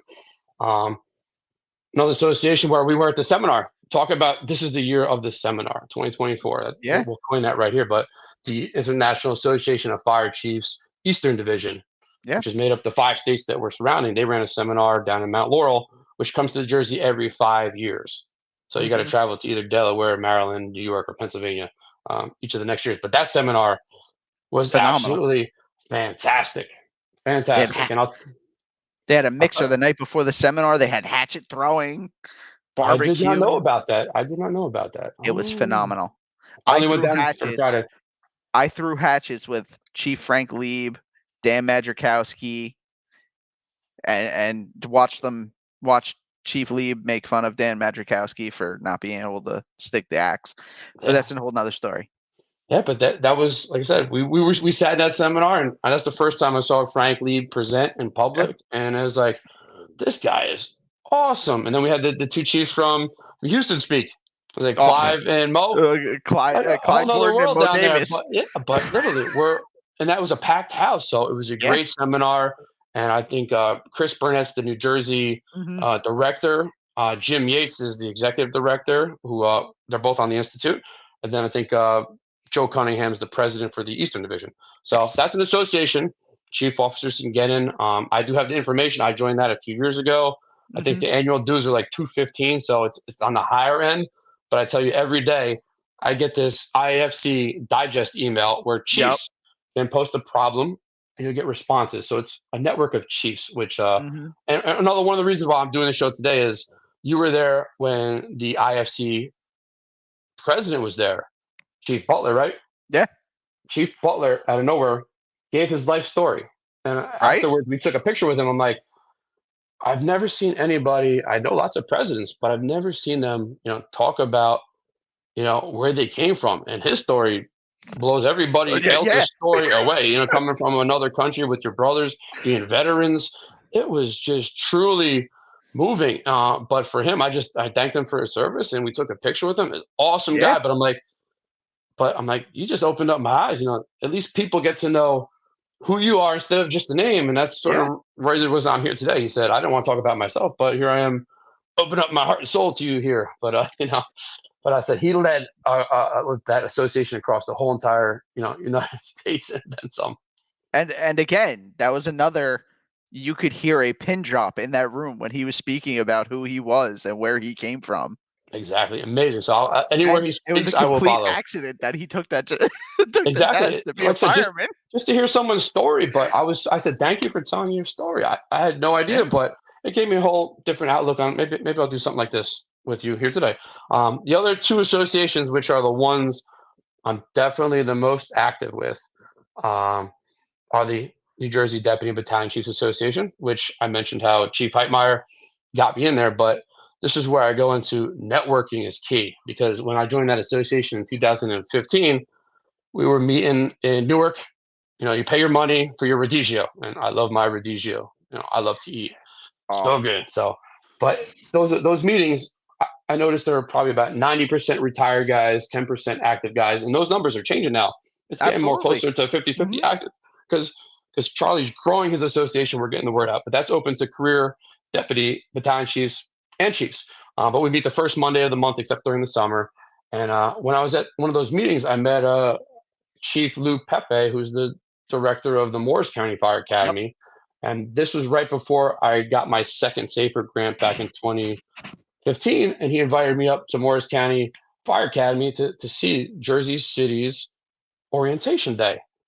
And when I walked up there, I saw all these firefighters in their same navy blue uniform, and they had them do push-ups and sit-ups and leg flutters on orientation day. And I'm like, I thought this is police academy stuff, because I've been to other academies, but there was never a PT curriculum. There was never drill sergeants. So I'm like, I like this. And I think I might have been there with Chief Petrie. It's like, I like this a lot. It's a little bit more money, but I like this a real lot. The firefighters that may get hired with a sense of entitlement go breeze through academy. Did they pass the test, but did they truly earn this career? So we sent our 8 SAFER grant hires back in 2016 to the Morris County Fire Academy, and I think I'm gonna call out one of my firefighters right now, but his name's Mike Gregory, and I was there walking. All the recruits were in formation, and I'm walking around, and I hear the recruit say, "Recruit Gregory, what's in your mouth?" And he had gum in his mouth. And I was like, he had him take it out, hold it up like there. "What's in your mouth?" "Gum in my mouth, sir." "Why do you have gum in your mouth?" He goes, "I want fresh breath, sir." And I had to keep a straight face. Why, why the, why, I love humor, and I had to maintain a straight face because he answered honestly. And I was just like, then they paid the price, because they said, "Did we tell you to chew gum?" No. So it's a form of freelancing. But the product I saw come out of that class, they teach, not only PT, you're going in, if you don't have weight to lose, you're still losing weight. Yeah. But PT is part of a 14, 13, 15-week program. It's going to condition that firefighter. The discipline and the drill sergeants, they're going to give you that mentality. Sir, yes, sir. I'm not military, but I respect the military like no other. And having recruits now come with saying that, it almost like, I'm like, wow. So now, since 2016, to our most recent class, in this recent class we sent to Union County Fire Academy, they follow the same PTC curriculum. We were able to send our in-house trained PTC drill instructors to assist over there, but they did the PT, the passing, the running, the push-ups, the sit-ups. They had to hit all the benchmarks. But these firefighters are coming out in the best shape of their life. And fast forward 8 years since that first class, these are the firefighters that I see working out in the gym with me. I work out in the gym with my firefighters at least 3 days a week. They're on top of healthy leading, but I see the whole mentality. So over the course of 25 years of going to academies with a certain curriculum, my workers' comp injuries are significantly down. I just see a different type of product, and I love the results. So I'm a big advocate for PT. Like I said, 3 days a week, I'm in the gym with our firefighters, just for my own fitness. And then, so that was just a sidebar from being a part of the deputy chiefs. Hey, I never would have known that there was another type of curriculum if I never listened to Chief Heitmeyer. So build your network. And the last association is the Absolutely. Career Fire Chiefs Association. They do an annual seminar in October. It was in West Orange for many years. They're working on the location for the one this year. But that association is just career chiefs. It's 95% active with 5% volunteer. But this is where we discuss the true issues and good things happening in the fire service, sharing that knowledge. I was able, through that association and deputy chiefs, to get a seat on the Civil Service Fire Advisory Board. So now twice a year, I get to go to Trend to bring up the concerns of, hey, this testing process, the majority think it should be like this or like this. I'm able to actually have a voice now representing these two associations and they listen to it. So that the chairperson of the Civil Service Commission, very receptive, awesome staff, Yeah. but they're trying to help us. So let us help you, help us, make us better. So it's Yeah. networking. And if I never met these people, I would have never been on this advisory board to actually be able to represent. And I'm very proud to represent a lot of career fire departments with the advisory board. So, but like I said, those are 5 associations. Those were the 5 families that make up the institute, which are supposed to meet, I think, quarterly. Right now, the president of the institute is Jim Smith, Ocean City's fire chief, son of Jim Smith, Philadelphia legend. Jim Smith just got Ocean City a Class 1 ISO fire department. Awesome, a goal of mine. Outstanding. But he's retiring. I saw the article that he's be retiring, but he served as our president for the institute. So we'll see if he's going to continue, or if we can convince someone else to step up, and we'll get that institute to do this annual event and then expand. And possibilities are endless. It's what we're going to put into it to see what kind of results we want. Now, again, this comes back to invest in yourself, invest in the organization, invest in the fire service as a whole. Don't just be Exactly. there and oh yeah, I heard this or I heard this. Like you look at right now the big OSHA fire brigade standard change. You look at NFPA changes every 3 years. They change. But if you don't get involved, you're never going to know. Your concerns are never going to be heard. And it's all getting involved and understanding how, let's face it, it's politics. And I was listening to a podcast the other day where Jon Stewart was on, and he was talking about his experiences going down in politicking and lobbying for the firefighter cancers and military cancer support and stuff like that, post 9/11. Like he testified to Congress. You can look it up on YouTube. And he was talking about how flabbergasted he was that when he started getting involved in that world and the lobbying world and the legislative world, he's sitting there with all these lobbyists and the congressional committee that they were testifying to went, okay, yeah, we see the need for it. We don't have time to write that, so go ahead and write that for us and we'll get it passed. Well, now you take that to the NFPA lobbying. So now if you're lobbying NFPA to get a change made and you're a manufacturer or you're a legal guru or you're an insurance guru and there's no fireman speaking at the table about how things really are in the world of fire service, and it's only manufacturers who want to sell a product and insurance people that don't really want us doing things the way they need to be done to do this job. And then there's legals that are like, whoa, no. There's no fireman saying, hey, this is how we need to do the job, though. And this is what we need to be able to do that job to keep people safe in their beds at night. If we're not at the table, our voice isn't getting heard. We need to get involved. We need to invest in the fire service. Exactly. And while we talked earlier, it's like it's usually the more senior guys that you see going to the associations, and then at your monthly meeting, this is the report from this, and this, and this. We do Yep. need our generation, and then the next generation beyond us.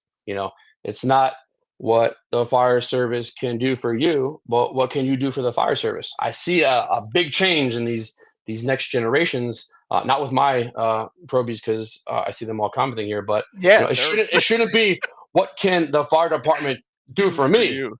It's what can you do for the fire service. So Exactly. all it takes is, and like you mentioned Chief Yar earlier, he comes to the chief's meetings. His township has become probably like the 3rd or 4th largest municipality in the state, and he was working with 8 firefighters. He's hiring a class to put another company in service, and then probably another one. So he has the support of his commissioners, but he has a big area and a major workload. So, he's getting the job done down there, but he's somebody that only took over as chief recently. Yeah. And he's making an immediate impact. So we need chief officers all the way down to firefighters to step up to get involved, not only in your association, but, as a union or as a volunteer fire company, Yeah. get involved in community events, get involved in everything. Just get involved in something, but also Yeah. make sure you get involved in taking care of yourself and making yourself safer every day. Absolutely. Absolutely. All right. Do you have anything else you want to talk about, or Yeah, yeah. I think now's a good time because I didn't do the shout out in the morning, but you got that family picture I of do? my kids because there's another key uh, thing There. that I have going for me is I got to give a shout out to my wife because it wasn't for her holding down the house and taking care of the kids, I would not be available to go to all these association meetings. To be on two fire departments, and maybe I'll talk about Iselin for a few minutes after Sizzlin' this. Island. Sizzling Iselin and all the fun I have here, but I got two beautiful kids, and like I said, I'm Ed the fourth. My son is Ed the fifth, but we have different initials. So last year at our career day in Perth Amboy, I brought him. I think he just really wanted to not go to school, uh, but he was able to see the fire service, and I think that was the moment that he saw firefighters work 24 hours on, 72 off, and make X amount of dollars. Maybe I want to be a firefighter. I'm I like, you can don't buy have a a lot of candy that I way. was like, you don't have a choice. When you turn 14, you will be an explorer. And back to Iselin. I live in Iselin. I'm a ex chief in 2014. And if you switch to the other picture, I'm a ex chief in 2014, and currently I still very active. I drive the trucks all the time, and I'm also the chairman of the board of fire commissioners. So I'm also an elected official. So I get to see lots of different types of fire departments. But this picture Jesus. right here was probably one of my favorite. Those two pictures are my probably two favorite pictures in existence. This one, when I lived at my last house, we had a little laundry room.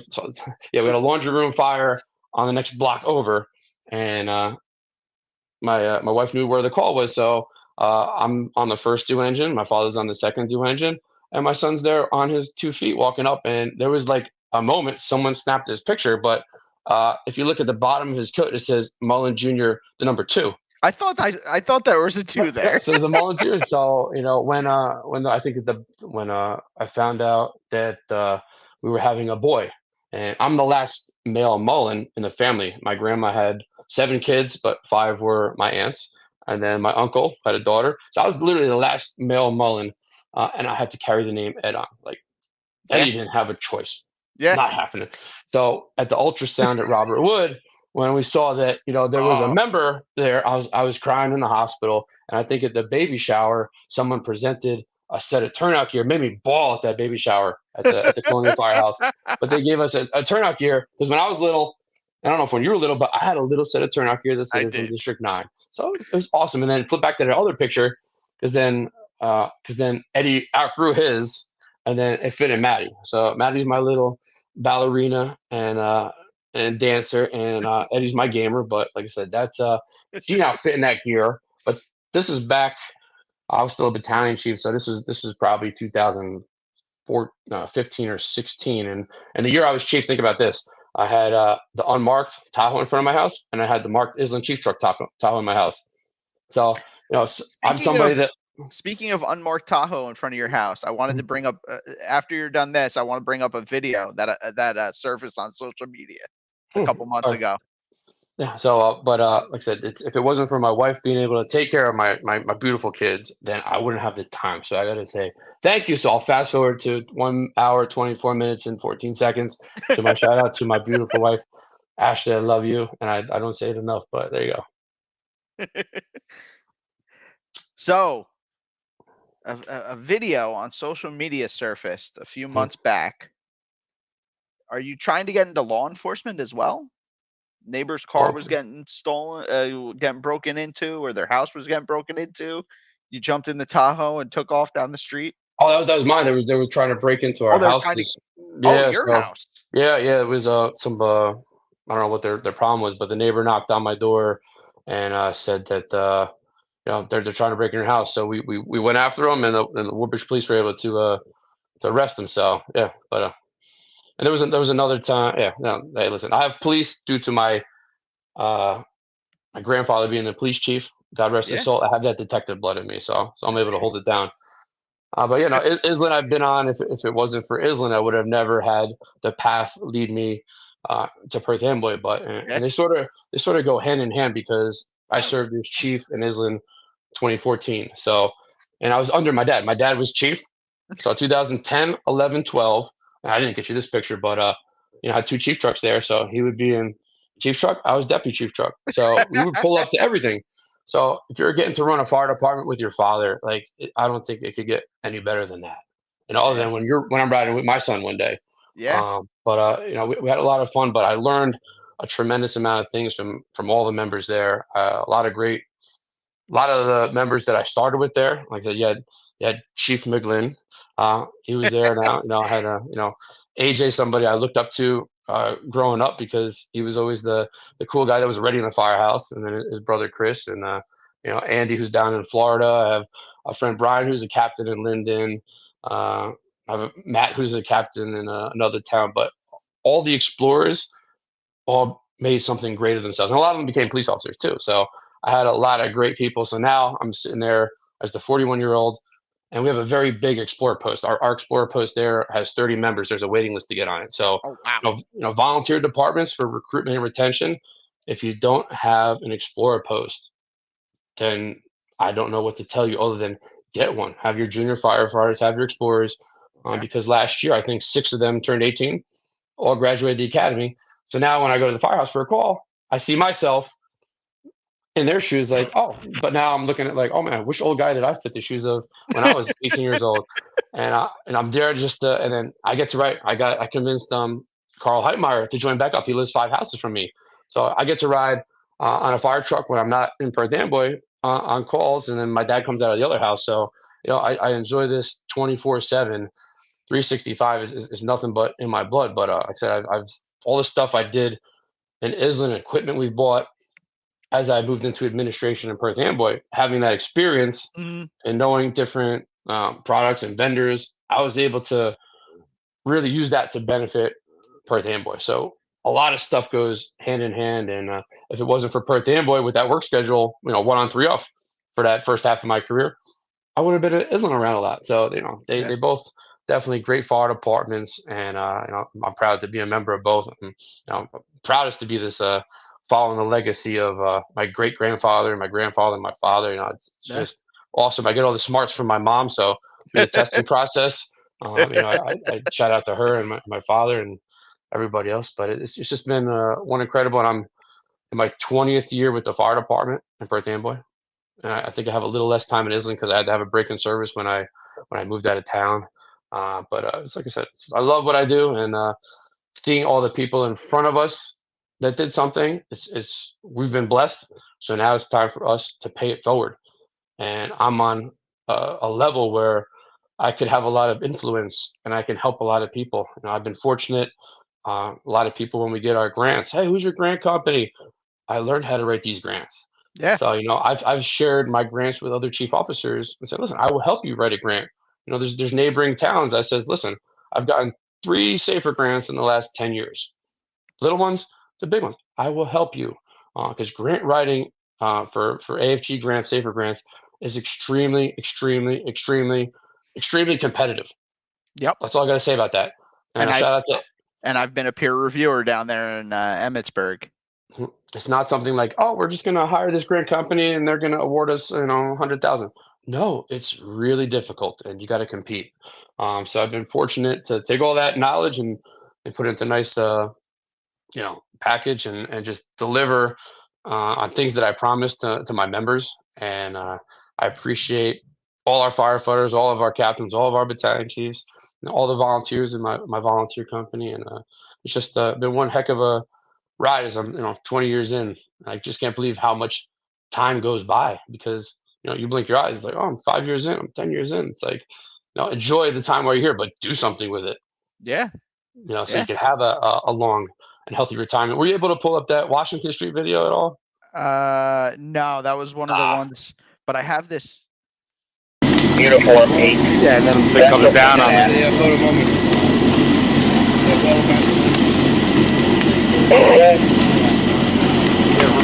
Do you need the rehab cell? after I took over as part two. One of the first fires that was one of the first fires that first month. So I went from working 1 on 3 off to like, all right, Chief Petrie, you're becoming chief. You need a car too. I was like, I know I live nearby. Let's see if we could, take this department to the next level. And first month I was in days, that was one of the first fires we had. And I'm like, if going to days means we're gonna be like burning purchase down, I'm like, what the heck is the rest of my career going to bring? But that was a fire that I'll never forget. And just like, wow, so we used to have jobs like that very frequently. And like I said, just we've come a full circle to where we need to be and a successful plan. But I'm able to share what I've done. And the crazy thing is I got my position at the age of 34. Now I'm 41. Yeah. Most people, when they become a career chief, you're in your 50s, you're at the end of your career. I have an 11-year-old and 12-year-old kid. I'm staying until they're out of college.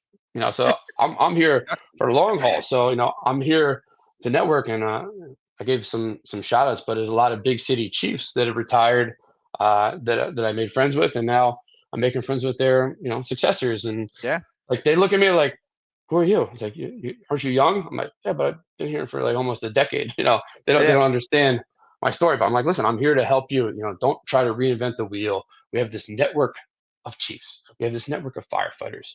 Yeah. And just it's good to bring it all together and sum it all up. All right. Definitely. Now, if there's nothing else, we'll get into the Jersey questions. Sure. I don't even know what these questions are, so I'm not prepped. So. Oh, I didn't send them to you? I'm sorry. No. All right. Here we go. The weekly Jersey questions. Number 1, is it Taylor ham or pork roll? I order my pork roll, egg, and cheese with extra ketchup and salt and pepper. All right. I'm not a ketchup guy, but I'll give you that because you called it pork roll. I got to just shout out the career chiefs at their one seminar. They had 2 trays, exact same sandwiches. One said Taylor ham, egg, and cheese. One said pork roll, egg, and cheese. So I tried one of each, and they're both good. But but it's pork roll, egg, and cheese. Absolutely. Number 2, the best pizza. Best pizza? I gotta say Scorantino's extra sauce. All right. You gotta get it with extra sauce. Whether you go to the South Amboy one, since the Perth Amboy original one left, or you come to the one right by fire headquarters. It's a soft, soupy pizza. You get the extra sauce, which I only tried 2 years ago. Next level sweet, next level saucy. All right. I'm gonna have to give that a whirl. Do you go to the beach or do you go down the shore? I would have to say the shore. Down the shore. All right. Yeah, we're gonna go down to the shore for the day. That's what I say. What is your beach? I'm not really although I was a DJ for 20 years, I'm not really a club beach pumper. Well, you go to the beach. What you beach go to the beach, but I said we're going down to the shore. Yeah. What beach of preference? Delmar, Manasquan. I think we go to LBI. Cape May is my July vacation, so I love Cape May. But if we're going for a day, which I took a lot of days off in the summer, we're going to Seabright. Seabright's a little private. Go past Sandy Hook, get there early in the morning. Mm-hmm. It's maybe 500 foot wide, that one little section of private public beach, but you pay, you get there, beautiful. That area of the town isn't that wide. No, exactly. You can see water to water. Yeah. Can't imagine what those houses cost, but yeah. Does Central Jersey really exist? Of course, I said that from the beginning. We are Central Jersey as can be. I don't know really where the dividing line is because Essex is definitely North Jersey. Absolutely. Right? Middlesex Union is definitely Central Jersey, but I think people argue parts of Middlesex is definitely Central Jersey. I would say like Iselin to me has a Central Jersey feel, but Perth Amboy has a North Jersey feel to me. So like Perth Amboy Carteret feels more North Jersey to me. I don't know. I just know the North Jersey because when I go to meetings and they're in North Jersey, I know I have to drive to North Jersey. Yeah. So I assume like I call Monmouth County like South Jersey, but I think that's still grouped in with Central Jersey. Those couple of counties, but I think Perth Amboy is literally on the Raritan River, Raritan Bay. That I think could be the dividing line between South and North Jersey for people that aren't from Central Jersey. But Yeah. Central Jersey is where we're doing the Institute seminar. So I legally declared it a place. Exactly. Thank you. All right. Who are some of your mentors? I got to start with my father. Without him and all the stuff he did, I never would have been a firefighter. But he also followed in his family members' footsteps. So, just looking up to him and being able to ride an Iselin with him is an honor, and hopefully I made him proud. Who else do I look up to? Chief Montaigne, retired. I went to his retirement ceremony. He was one of the people in promotional prep that I did the one-on-one classes with. So him and Chief Turpak and Chief Avila with study group. So those three individuals definitely awesome. They definitely did good for New Jersey. Made a lot of great fire officers. So you got to respect that they delivered. Absolutely. I got all my Fire One instructors that I still remember. I mentioned, Mike Daly. I had some other instructors that are retired now that I'll always remember, like Bob Minkler. When we got our fire boat, he goes, I put a quote up there. I was like, what's in water that puts out fire? A fireboat. That was an awesome Fire One like dad joke, but I respect that. And the guys in Iselin, Carl Heitmeyer, who I get to now ride with. He joined the fire service before I was born, but he was one of my Fire One instructors, and now he's one of my co-pilots. And I mentioned Terry Kennedy, because without him I would have really opened my eyes to making a career of this. And no, I gotta say I look up to actually like even my whole department, even my probies, because they're the ones that are going to get to do all the action now. So they're not my mentors, but those are people I'm actually rooting for. And a business administrator back maybe 10 years ago, he says that you have to be a cheerleader for your members.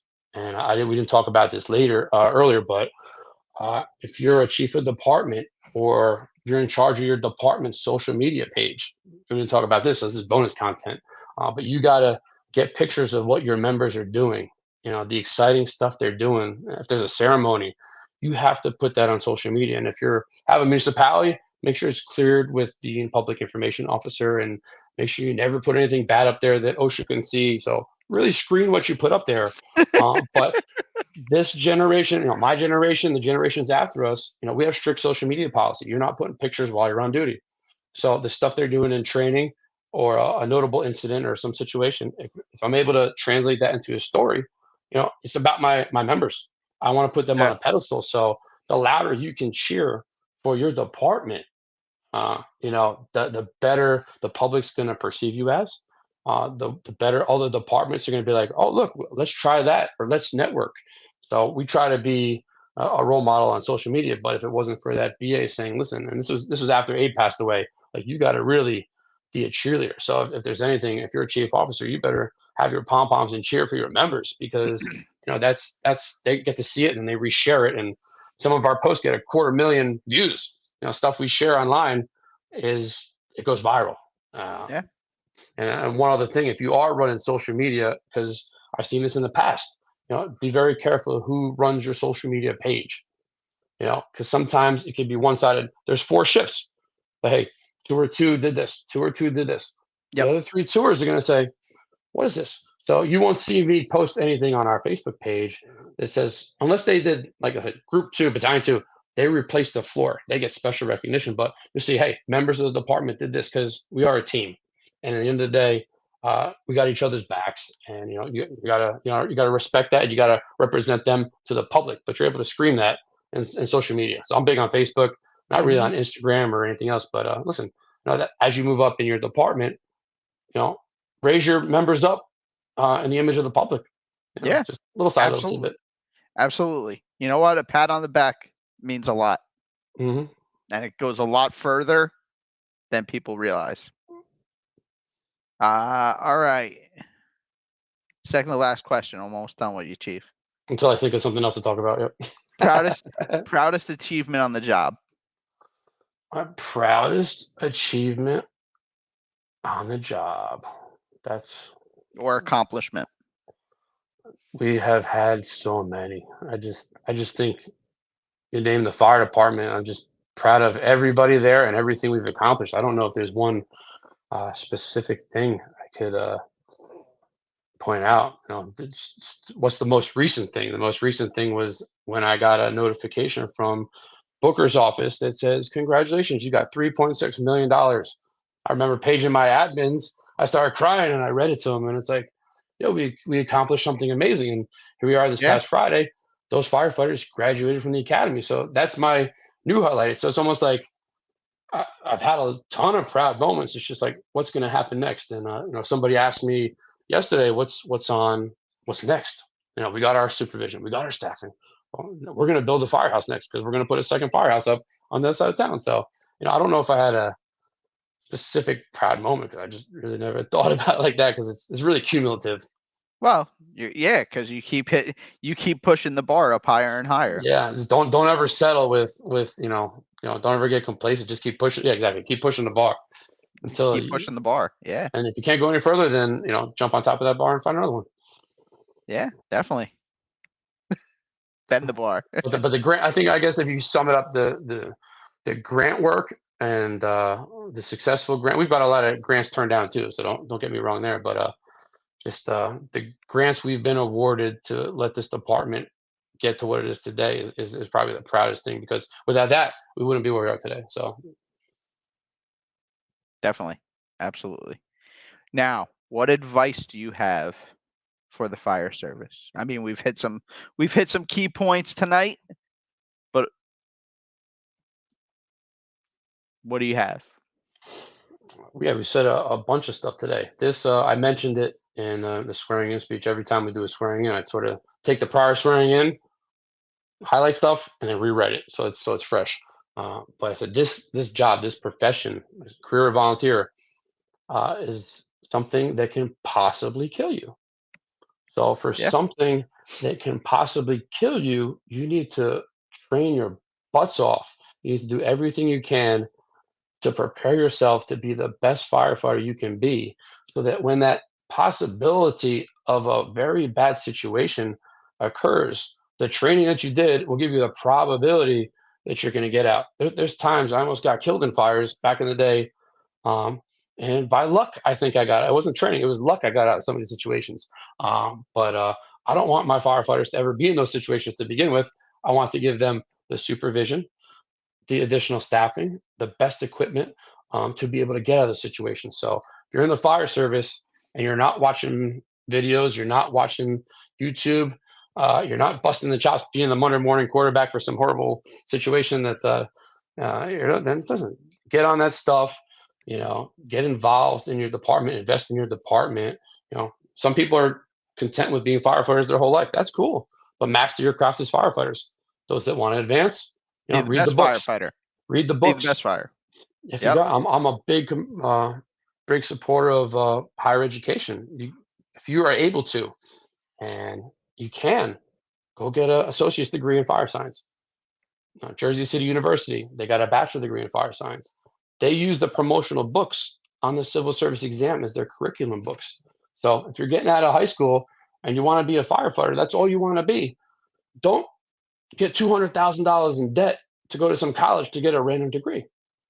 You should probably get a scholarship or go to a county college or Jersey City for a lot cheaper, and it will benefit you in the long run, because now you know the textbooks inside out. You know how to read them. You know how to study them. You know how to test for them, and it's going to make you that much more of a well-educated firefighter. The experience is going to come over time.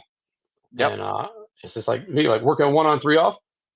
75% of the time, I was not going on calls. But guess what? I got to do that in Iselin. So for a career firefighter that works 1 on 3 off, yeah, I got 1 year on the job, but you only worked 25% of that year. You got 1 year technically, but like for me, it's like I got 4 times the amount of experience in 1 year because I was going on calls every day.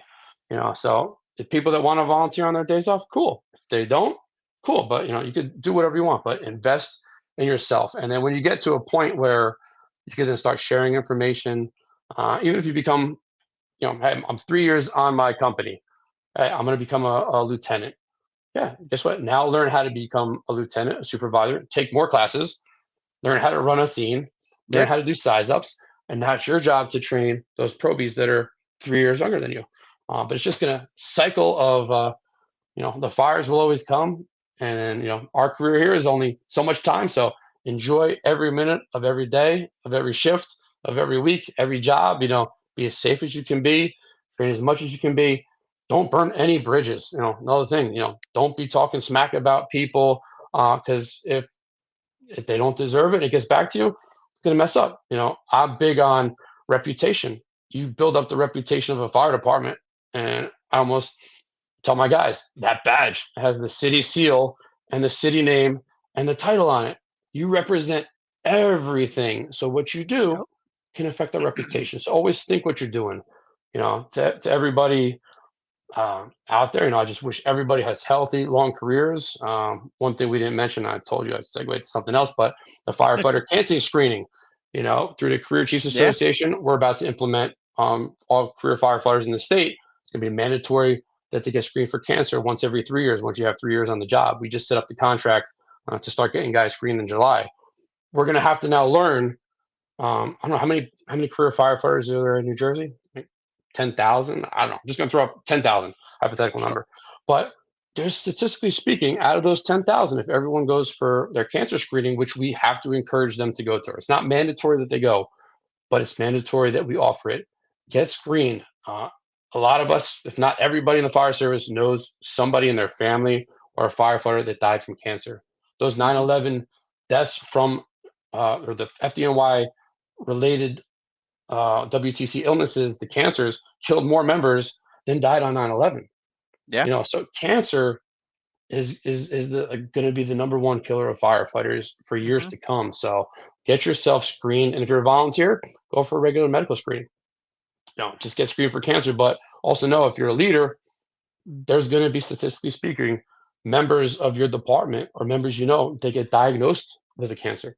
But if you're in a position of leadership, now's the time to educate yourself on how to get them help.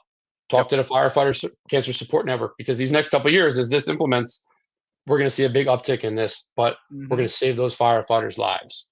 Absolutely. And same thing, go for your Captain Buccio or whatever other competing company medical every year. Take care of yourself, not only mentally, but physically. Stay healthy, and just be ready for anything that could be thrown at you at any moment. Be prepared for everything. Yeah. And anything. But that's pretty much it. Well, Chief, what do you think? It was fun. I can't believe we almost hit the 2-hour mark. Yeah. I just over there. I got pork roll and tostones or maduros. My members of the firehouse know I love to eat. And shout out to Manny, who's probably the best chef in the firehouse. I know I love Spanish food. I'll tell you that. It is second to none. So I gotta invite everybody out there. Come to Perth Amboy. Come to the waterfront. Come with an appetite and see me. We'll tell you all the restaurants in town. But you can go 100 days in a row at 100 different restaurants and be full every single day. And you and I, Verdizio, you're speaking my language. That's all. You got to have like 6 water bottles in the middle of the night when you wake up. You, me, and the wives are gonna have to go out to Verdizio one night. we definitely will after this thing. But also just a shout out to FMBA Local 258, our fire officers. I see them representing here right there. And then we also got our firefighters are IFF Local 286. So shout out to them. I get the best of both worlds. I get to go to 2 Valor Award dinners. So shout out to Ed Donnelly, and also I never give a shout out other people I look up to. The Division of Fire Safety, the Chief State Fire Marshal Director Rich McCuskey, awesome individual, and his staff up there. Tim Weiss and Steve Dill. Those guys are doing great things for the fire service up there to make sure that we're safe. So a lot of people I probably should have mentioned as mentors. It's not clicking because I talk so much today. No, hey man, it's awesome. And shout out to you because you're doing something pretty cool here. Well, thank you. I appreciate it. Shout out to the boat, my backdrop. The backdrop right there. I want to go out on that boat. That's badass. Maybe one day. Now, have you seen the shirt yet? I can't. What was it? On pose, not gas. Yeah, it's Very Jersey. nice. Very nice. And apparently, according to James Ashby, I have to get you a schmedium. No, I'm XL. This is XL I'm wearing right here. Yeah. Like I said, I like the full 4 shifts. I know they know like 3:30, 4 o'clock. That's my time in the gym, and each shift has a couple firefighters that I pretty much routinely work out with, and 2 of them. Oh, there's those Del Fox right there. Him and Wicks. They're trying to start up a company called Firefighter Fit. It's actually FFF. Now, type exactly what it's for right now because I'm all spent with my information. But I'm gonna see if I could get them a table at the Institute seminar. But they're gonna be out there, and almost like Rob from New Brunswick, Pip. Yeah, He yeah, had 555 Fitness. yeah. Where they're there to educate, make firefighters healthier. Fit for fires. There we go. If I got a nice shirt, There you go. It's upstairs. It's out there. Everybody's helping them out. But listen, we got guys. They're paying it forward. These new probies, they're going to train them on different exercises and whatnot, and they're jacked too. So they fit the part, but they're here for the benefit of the fire service. So the more members like that I have step up to do great things. Invest in yourself, invest in your department, invest in the business. Exactly. We're fortunate. Let's take care of everybody. Absolutely. All right, Chief. I'm going to bump you to the backstage area. We'll say goodbye off there, and we'll say goodbye to everybody. Say goodnight. Thanks for having me. And July 13th, come out, support the Fire and EMS Institute. It's going to be well worth your time. Let's sell that out. And then we'll see you again in October at the Deputy Chief Seminar. Absolutely. I will talk to you in a second. All right, everybody. That wraps up run number 18 with Chief of Department Ed Mullen Jr. of Perth Amboy. Next week, we have a very special guest near and dear to my heart to celebrate Father's Day weekend. My father, Nick Palumbo Sr. We will get into that a little next week. Until then, stay safe. Have a great week, everybody. See you next week.